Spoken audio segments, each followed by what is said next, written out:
Welcome to Cortburg Speaks Retirement, an audio podcast about investing in the stock market, financial planning, money management, and retirement planning.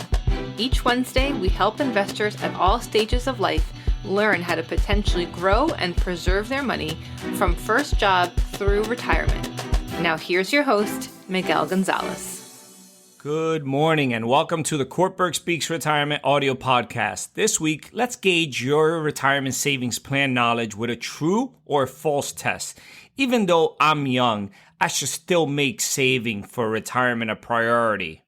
True. Because of the power of compounding, your youth is actually one of the best reasons to start contributing now. Compounding is what happens when your plan contributions earn returns, and then those returns produce earnings themselves. Over time, the effect can be dramatic, and the younger you are, the more time you have to let the compounding work for you. So even if you're struggling to balance rent and food with car loans and school loans, try to contribute even a small amount to your retirement savings plan on a regular basis.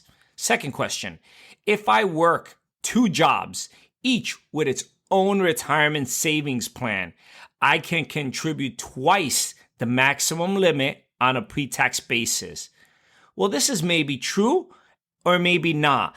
The maximum amount that you can contribute to a 401k and 403b plans this year in 2024 is $23,000 plus any catch-up contributions if you're age 50 or older, up from $22,500 in 2023.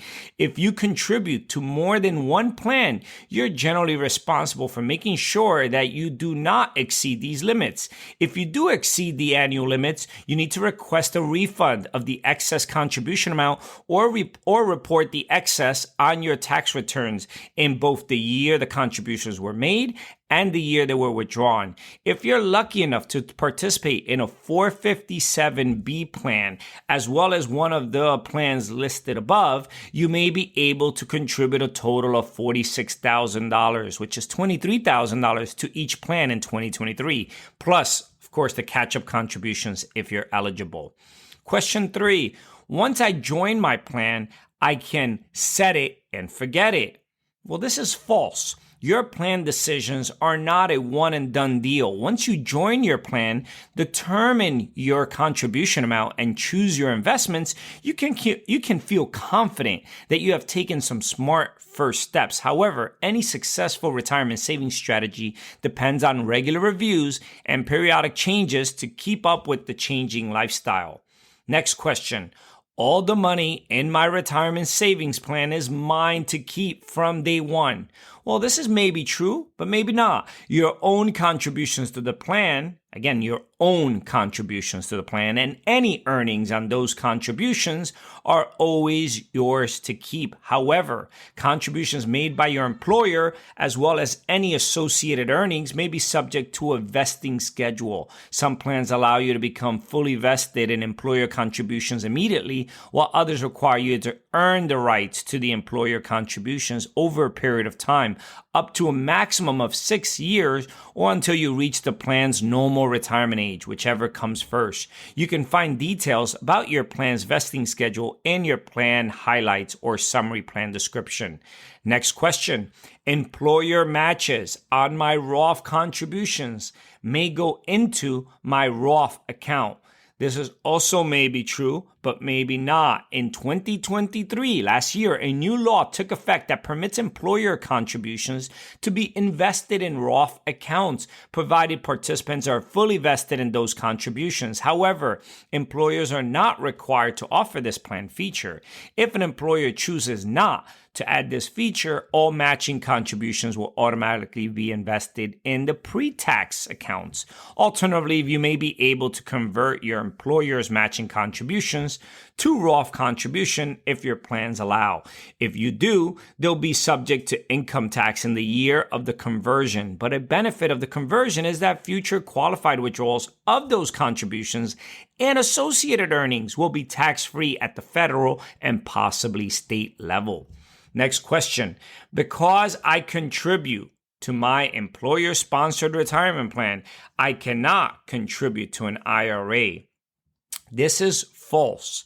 Your contributions to your employer-sponsored retirement plans have no effect on your ability to open or contribute to either a Roth or traditional individual retirement account IRA. However, your or your spouse's participation in an employer-sponsored plan may affect your ability to deduct traditional IRA contributions on your tax returns, depending on your filing status and income. Roth IRA contributions are never tax deductible.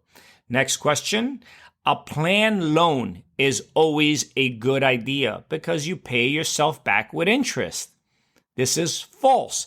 If your plan permits loans, they typically should be considered as a last resort. Although it is generally true that your loan repayments go back into your account, there are several negative consequences to consider. Number one, any money you take out of your plan will diminish the compounding potential in your account. Number two, you may not be able to save anything extra while paying back the loan. Number three, if you leave your job, the loan may need to be repaid in full by your tax return due date. And number four, a loan defeats the whole purpose of your choice to participate in an employer-sponsored savings plan in the first place. That choice is one of the best financial decisions you can make. Why derail that smart move by taking money out of your account now? But when you're facing a financial need or even a crisis, a plan loan can seem tempting. However, after weighing the pros and cons carefully, you may conclude that a plan loan is not worth the long-term risk. This is one of the main reasons why financial professionals recommend having at least 3 to 6 months worth of living expenses set aside in an emergency savings account so you can stay on track in other areas of your financial life when an unexpected need hits. Next question. If I am nearing retirement, I should move all of my money into conservative investments. This is generally false, although it typically makes sense to gradually shift your asset allocation away from more aggressive investments as you age. It's usually a good idea to keep a portion of your portfolio in stocks to help maintain some growth potential in your plan. One of the biggest risks retirees face is losing purchasing power due to the rising cost of living or even running out of money altogether. Maintaining some stock investments, even during retirement, can help your portfolio stay ahead of inflation, although there are no guarantees. However, these are just general guidelines. Your asset allocation depends on your unique circumstances. And last question. Fortunately, I do not need to be an expert. Well, this is true. Regardless of how you did on this pop quiz, you can take comfort knowing that you do not need to be an expert to take maximum advantage of your retirement savings plan. You just need to familiarize yourself with your plan's features, review your plan's contribution levels and investments every so often, and consult your plan materials and financial professional for any specific questions. In retirement plan investing, a little knowledge goes a long way. Make sure to visit our website, www.cortburgretirement.com. Our site is filled with educational videos, ebooks, publications, and financial calculators designed to help you learn more about your finances. As you search our site, send us a note regarding any questions you may have about any particular investment concepts or products, and we will get back to you quickly with a thoughtful answer. This is Miguel Gonzalez, Certified Retirement Counselor and Managing Partner with Cortburg Retirement Advisors, signing off for this week's educational podcast. The opinions expressed and material provided are for general information and should not be considered a solicitation for the purchase or sale of any security. Opinions expressed are subject to change without notice and are not intended as investment advice or a solicitation for the purchase or sale of any security. Please consult your financial professional before making any investment decision. Securities offered through LPL Financial. Member FINRA SIPC. Investment advice offered through Private Advisor Group, LLC, a registered investment advisor. Private Advisor Group, LLC, and Cortburg Retirement Advisors, Inc. are separate entities from LPL Financial. Investing involves risk, including possible loss of principal.